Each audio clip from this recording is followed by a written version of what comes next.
गांव में आंधी तूफान आ रहा होता है। सभी लोग अपने अपने घरों से सामान कपड़े उठाकर अपने घर में रख रहे होते हैं। माँ माँ, बाहर आंधी तूफान चल रहा है, बहुत तेज बारिश आने वाली है। अरे राजू, मैंने बाहर कपड़े सुखाने के लिए डाले थे, जा जल्दी से उन्हें उठाकर लिया, नहीं तो बारिश के चलते भीग जाएंगे। ओहो, इस बारिश को भी अभी ही आना था। अब मैं क्या करूं? छत पर तो प्लास्टिक की त्रिपाल भी नहीं लगाई अभी तक। राधिका ऐसा कहकर फौरन तिरपाल उठाकर लाती है और बारिश से अपने घर को बचाने के लिए उस तिरपाल को अपने घर की छत पर लगाने की कोशिश करती है। लेकिन ज्यादा आंधी तूफान की वजह से तिरपाल बार बार उड़ने लगती है। तभी तेज बारिश शुरू भी हो जाती है। अरे ये क्या माँ, बारिश शुरू हो गई, अब हम लोग क्या करें? चलो बच्चों, घर के अंदर चलो। अब हम लोग ये तिरपाल घर की छत पर नहीं लगा पाएंगे। इससे अच्छा है कि बारिश से बचकर घर के अंदर ही रहें। राधिका अपनी बेटी और बेटे के साथ घर के अंदर आ जाती है, जहां एक खाट पर उसकी सास लेटी हुई है। अरे बहू, बाहर बारिश हो रही है, अब कुछ ही देर में छत से पानी टपकने लगेगा। कितने दिन से कह रही थी अर्जुन से कि बेटा छत पर तिरपाल लगा दे, लेकिन वो मेरी बात सुनता ही नहीं है। कोई बात नहीं माँ जी, जब वो ड्यूटी से आ जाएंगे तो इस काम को कर देंगे, तब तक बारिश भी कम हो जाएगी। राधिका इतना कह ही रही थी कि उनके घर के अंदर से पानी टपकने लगता है। पानी को टपकता हुआ देख राधिका और उसके दोनों बच्चे फौरन घर के बर्तन उठाते हैं और टपक रही जगह पर लगा देते हैं। हे भगवान, घर के अंदर पानी टपकने लगा। अब थोड़ी ही देर में घर के अंदर पानी भी भर जाएगा। सही कहा माँ आपने, अगर हमारा घर पक्का होता तो ऐसा ना होता। आप हमारे घर को पक्का क्यों नहीं बनवा देती हो? अरे बेटी, घर पर पैसा लगाना तो बहुत दूर की बात है। अभी घर में 2 वक्त का खाना मिल जाए, वो ही बहुत बड़ी बात है। राधिका ऐसा कहकर आरती को पढ़ाई करने के लिए भेज देती है। आज अगर पैसे होते तो इतनी परेशानियों का सामना न करना पड़ता, और मैं अपने इस टूटे फूटे घर को या तो मरम्मत करवा लेती या फिर इसकी छत ही डलवा देती।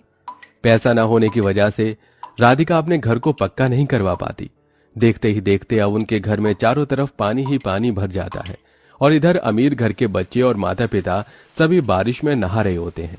अरे निर्मला, आज भी तुम बिल्कुल वैसी दिखाई देती हो जैसी शादी के समय दिखाई देती थी। पहली बार जब मैंने तुम्हें देखा था तब भी तुम भीगी हुई साड़ी में थी और बहुत जोरों से बारिश हो रही थी। हाँ, सही कहा तुमने, मुझे भी बहुत अच्छे से याद है वो दिन। इतनी तेज बारिश हो रही थी और तुमने मुझे मेरे घर पर छोड़ा था। बस तभी से मैं तुम्हारी फैन हो गई थी। क्या बात है माँ जी, बाबूजी, आपकी बारिश तो कुछ कमाल की हिक थी। हमारी बारिश इसके आगे कुछ भी नहीं है। माँ मुझे बॉल दो ना, मुझे बॉल से खेलना है। मैं भी तुम्हारे साथ खेलूंगा। अच्छा बच्चों, ज्यादा देर बारिश में मत खेलना, नहीं तो बुखार भी हो सकता है। जल्दी जल्दी बारिश में नहाकर घर में आ जाना। मैं तो नहा ली, अब मैं जा रही हूँ। तभी विवेक मालिनी को रोक लेता है और उससे कहता है, अरे मालिनी, अभी कहाँ जा रही हो? अभी तो बारिश में भीगने का मजा आ ही रहा था। चलो अभी थोड़ी देर में बारिश में भीगेंगे।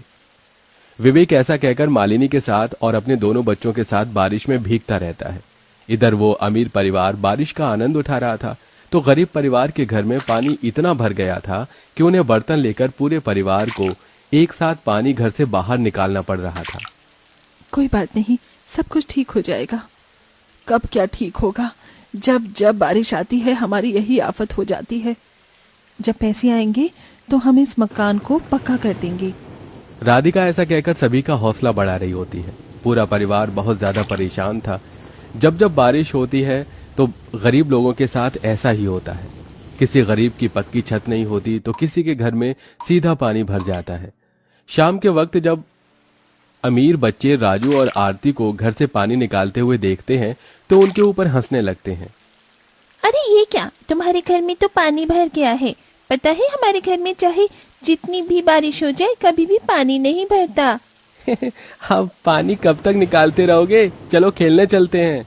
हम नहीं खेलेंगे, हमें ये सारा पानी बाहर निकालना होगा, नहीं तो रात को सोने के लिए जगह नहीं बन पाएगी।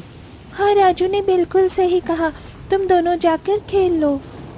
इधर सोनू और श्रेया बारिश में पानी से खेल रहे होते हैं तो इधर आरती और राजू अपने घर से पानी निकालते हैं, लेकिन बारिश रुकती ही नहीं। वो बहुत ज्यादा थक जाते हैं, जिसके चलते थोड़ी देर बैठ जाते हैं। अब तुम दोनों थोड़ी देर आराम से बैठ जाओ। मैं तुम्हारी मदद करता हूँ, हम दोनों निकाल देंगे सारा पानी। राधिका और अर्जुन दोनों पति पत्नी मिलकर अपने घर से पानी निकालते हैं। जैसे जैसे बारिश खत्म होती है वो पानी निकालकर अपने घर को सुखा लेते हैं। हमें सरकार से बात करनी चाहिए। अगर हमें लोन मिल जाए तो हम अपने मकान को पक्का कर लेते हैं। सरकार ऐसे लोन नहीं देती, लोन मिलना बहुत मुश्किल है, और फिर अगर हमने लोन ले भी लिया तो उसे चुकाएंगे कैसे? आपने बिल्कुल सही कहा। पूरा परिवार इसी बारे में सोचता हुआ रात बिता देता है। और यहाँ अमीर परिवार बारिश में नहाने के बाद ठंडी ठंडी आइसक्रीम खाते हैं और बाहर से खाना ऑर्डर करते हैं। आज खाना बाहर से ही खाएंगे, मैं आज खाना नहीं बनाना चाहती, मैं थक गई हूँ। मालिनी के कहने पर विवेक सभी के लिए बाहर से खाना ऑर्डर कर देता है। अमीर परिवार बाहर से खाना मंगवा कर खाते हैं और कुछ ऐसे ही छोड़ देते हैं जो उनसे खाया नहीं जाता। तो यहाँ गरीब परिवार के घर का चूल्हा गीला होने की वजह से खराब हो जाता है और उनके घर पर चूल्हा जल ही नहीं पाता। अब मैं क्या करूं? चूल्हा भी नहीं जल रहा। एक के बाद एक परेशानी आती ही रहती है। शकुंतला इधर से उधर कुछ ईंटें इकट्ठा करती है और उन्हें जोड़कर चूल्हा तैयार करती है। मिट्टी वाला चूल्हा तो खराब हो गया, लेकिन ये ईंट का चूल्हा खराब नहीं होगा। इस तरह राधिका उस पर खिचड़ी बनाकर सभी को खिलाती है। रात को फिर से धीरे धीरे बारिश होने लगती है। जैसे तैसे तो उन्होंने घर से पानी निकाला था, अब फिर से उनकी छत टपकने लगती है। उनकी रात बहुत मुश्किलों से बीतती है। अपनी ये सारी परेशानी देखकर राधिका अपनी पड़ोसन मालिनी के घर आती है। मालिनी दीदी, हमारे घर की छत बहुत कच्ची है। बारिश के चलते छत से पानी टपकता है और घर में भर गया है। बहुत परेशानी हो गई है। बारिश में हमें कुछ पैसे उधार दे दो, हम अपने घर की छत का थोड़ा काम करवा लेंगे। काहे के पैसे दे दो? पैसे क्या पेड़ पर उगते हैं? मेरे पास कोई पैसे वैसे नहीं है। चले जाओ यहाँ से और दोबारा यहाँ मत आना। मालिनी ऐसा कहकर राधिका को वहां से भगा देती है। राधिका को बहुत बुरा लगता है और वो चुपचाप वापस अपने घर आ जाती है और इसके बाद इसके बारे में किसी को बताती तक नहीं। ऐसे ही कुछ दिन बीतते हैं और अब राधिका को एक दरोगा के पास मजदूरी का काम मिल जाता है। चलो 2-4 पैसे आएंगे तो उनमें से पैसे बचाकर घर पर रेत सीमेंट डलवा दूंगी और हो सका तो अपने पति के साथ मिलकर खुद ही छत की मरम्मत कर लूंगी। राधिका काम करने लगती है और काम करके वो जो पैसे कमाती है उनमें से वो घर का खर्चा भी चलाती है और कुछ पैसे बचाने की कोशिश भी करती है। जो पैसे वो बचाती है उन पैसों से वो रेत, बदरपुर और सीमेंट खरीद लेती है, जिसके चलते वो खुद अपने पति के साथ मिलकर अपनी छत की मरम्मत धीरे धीरे करने लगती है। ऐसे ही धीरे धीरे उनकी घर की मरम्मत हो जाती है और अब उनके घर में पानी टपकना बंद हो जाता है। लेकिन इधर अमीर घर पर छापा पड़ जाता है। जिस जमीन पर उनका घर था वो गैर कानूनी जमीन थी। देखो, अब तुम्हें यहाँ से ये घर खाली करना होगा।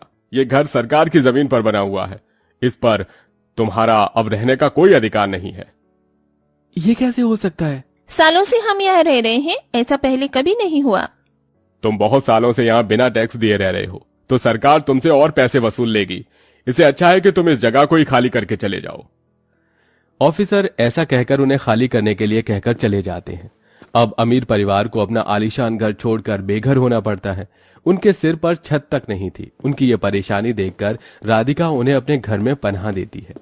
अरे मालिनी दीदी, इतने सालों से आप हमारी पड़ोसन हो, अब आपके ऊपर इतनी परेशानी आई है तो अब हमारे घर पर आप रह सकती हो, कोई परेशानी वाली बात नहीं है। ये सुनते ही मालिनी को वो दिन याद आ जाता है जब राधिका ने उसे अपने घर की छत की मरम्मत करवाने के लिए पैसे मांगे थे। मुझे माफ कर देना, तुमने मुझसे मदद मांगी थी और मैंने तुम्हारी मदद भी नहीं की थी, लेकिन आज तुमने मेरी मदद बिना कहे की। शायद इसलिए आज हमारा ये हाल हुआ है। कर्मों का फल हमेशा जल्द ही प्राप्त हो जाता है। शायद मुझे मेरे कर्म का फल पूरे परिवार के साथ मिला है। इस तरह मालिनी अपनी गलती को स्वीकार करती है। कुछ दिन वो राधिका के घर पर रुकती है और जब विवेक घर का इंतजाम करता है तो वहां से चली जाती है। अब गरीब परिवार की भी बारिश धीरे धीरे ठीक से जाती है। उन्हें पहले की तरह ज्यादा परेशानी उठानी नहीं पड़ती।